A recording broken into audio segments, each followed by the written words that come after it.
Hello everyone, today we'll be looking at some great beginner decks to play if you're starting off with the Pokemon TCG.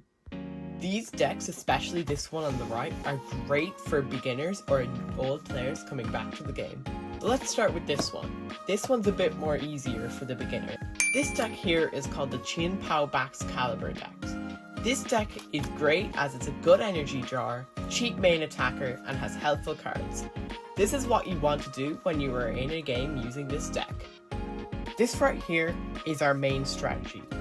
Chien-Pao here is our main attacker. It has the ability Shivery Chill, which once per turn, if it's in the active spot, it's let you searches up for 2 water type energies. On the other hand, Baxcalibur, which is the line of Frigibax Arctibax, which you can use as rare candy instead. Baxcalibur has the ability Super Cold, which lets you attach as many water type energy from your hand to any Pokemon as you like during your turn. Some good cards are Energy Retrieval, which lets you get water energy or any basic energy from your discard pile into your hand. This is really vital as Chien-Pao costs a lot of water energy and you have to put it into the discard pile after using its attack.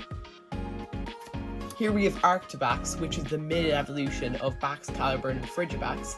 This one, in case you can't pull your rare candies, this will come in handy. Next we've got Iono to prevent your opponent from doing anything else. What this does is you put your hand to the bottom of your deck and you draw cards for how many prize cards you have. Another handy card is Boss's Orders, which you force your opponent to switch into one of their basics and you choose whichever card that is, which is really helpful if they have a really strong attacker and you just need some time to prepare.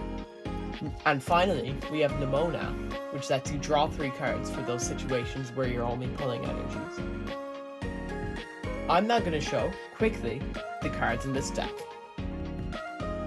10 water energy, 2 Iono, 4 Nemona, 4 energy retrieval, 1 luxurious cape, switch card, air balloon, 1 switch, 3 ultra ball and 2 nest ball, 2 trekking shoes. For fire types, we have the Sinister V and V-Star and 3 fire type energy. These as our other attackers. And there's some other cards, but I will leave the link to that in the description with like a forum or just all the cards in the description. Now something I have with this deck is just it's really bad at switching, but for the beginning, when I started in about late December with competitive play, it was great just to begin with, and you can build something similar to this. You can actually, what I did, I got a pre-built Chien-Pao deck. You can get them from Pokemon or wherever you buy your cards. They're about 15 quid, 15 euro, 20 euro, or I don't know, dollars or whatever. And they're very good as just a base, so you can build on top of that. And I would highly recommend, just for these I will get into it in a bit why I use DTB sleeves, but buy these like better sleeves as they're just so much easier to shuffle compared to the ETB sleeves where they just kind of crumple apart and you can't really shuffle them properly. Now I would highly recommend this deck. I would even recommend it more than this because this one's a bit more advanced, but that one's still great, but this one's I would recommend this most for beginners. Now our next deck is the #1 most used deck currently. It's called Lost Zone Giratina. This deck uses the Lost Zone, which is pretty much just an overcomplicated discard pile. When you put cards into this discard pile, called the Lost Zone, there's no way of getting them back whatsoever, even from trainer cards. These are our main attackers. Here we have Giratina V-Star, which does 280 for its base attack, which is you discard 2 energy into the Lost Zone, but it does 280 damage. And its V-Star move, if you have 10 in the Lost Zone, it instantly knocks out your opponent's Pokemon. And for Giratina V, we have Abyss Seeking, which to look at the top 4 of your deck, take 2 and put the 2 others in the lost zone. And then we have Shred, which does 160, but it's not affected by any other like poison or anything like that on your opponent's Pokemon. Now here we have our other Pokemon. We have Comfey, which has the ability Flower Selecting, which lets you look at your top 2 cards in your deck, put 1 into hand and 1 into lost zone per turn. Next we have Cramorant, which has its ability Lost Provisions. So if you have 4 or more cards in the lost zone, ignore its attack cost, so you can use its attack spit in instantly for free. And finally we have Sableye, which lets you do 12 damage if you have 10 or more in the lost zone in any way. Now I know you're probably wondering why these are all in black and white. Now the Comfey is in color, but these are actually printed out cards. They're called proxies, which are almost like fake cards until I get the cards. I don't have them in my collection, and if I ordered them, I don't have enough money. So they're great just to practice, but you wouldn't definitely not be able to play these in a legal tournament. Now our main supporters in this deck is Colress's Experiment.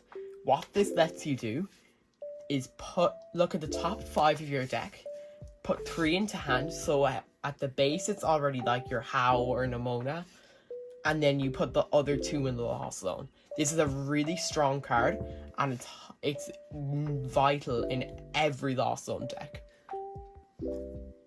This is something I added in myself, but I'd highly recommend putting Mimikyu into this deck, as if you only draw at the start for something like Cramorant or Sableye and have nothing in the lost zone, you can Boss's Orders or Nest Ball for Mimikyu, which ability blocks attacks from EX and V, which is so powerful, especially against decks such as Chien-Pao. Some other cards that I highly recommend in this deck is Radiant Greninja, which is ability Concealed Cards, and Hero's Cape, which is a new A-Spec trainer, which gives the attached Pokemon 100 plus HP. Some other cards I'd recommend is Arvin, which is a supporter which lets you search for an item and a tool in the same supporter. Super Rod, which is an item that lets you shuffle any 3 basic energy and Pokemon in any combination from your discard pile into your deck. And Mirage Gate, which you need to have 7 or more in the lost zone, but you get to search for up to 2 basic energies, different energies. That's very important. It has to be different, and then attach them in any way. So it's almost like a Baxcalibur, but you can only use the 2, and it's 2 different energies. So I hope you enjoyed this video on just some basic decks. I would definitely recommend changing this up a bit, and there's a website that a lot of professionals use called TCG Limitless, which shows a list of cards. My Chien-Pao, my decks aren't great. I'm not a great player at the competitive game or anything. I'm only new, like late December as of recording this, and that's like about 4 months now. But I enjoy it, and also something that I give advice. If you don't like playing the online game, or if you can't play by yourself, it sounds silly at the start, but it is really enjoyable, and even sometimes I do it with myself, and I get a lot of fun out of it. And obviously you don't have to follow the main decks that are mainstream. This is 10th most like wins and points. This is number 1. You can make your own deck, like something like this. This is just something I put together. All the cards are upside down and stuff. It's just a random steel type deck. It's nothing amazing, but I just made it last night because both of these have weaknesses to steel, and I wanted to see and practice with the steel type weakness. So I will put links to everything in the description. You can see the card list for a similar Chien-Pao deck on TCG Limitless, same for Giratina V-Star. I hope you enjoyed this first video. I know the setup wasn't great with this, but I have nothing else that I could use. So if you could like and subscribe, I'm not going to ask or anything because we're not in 2016, but please.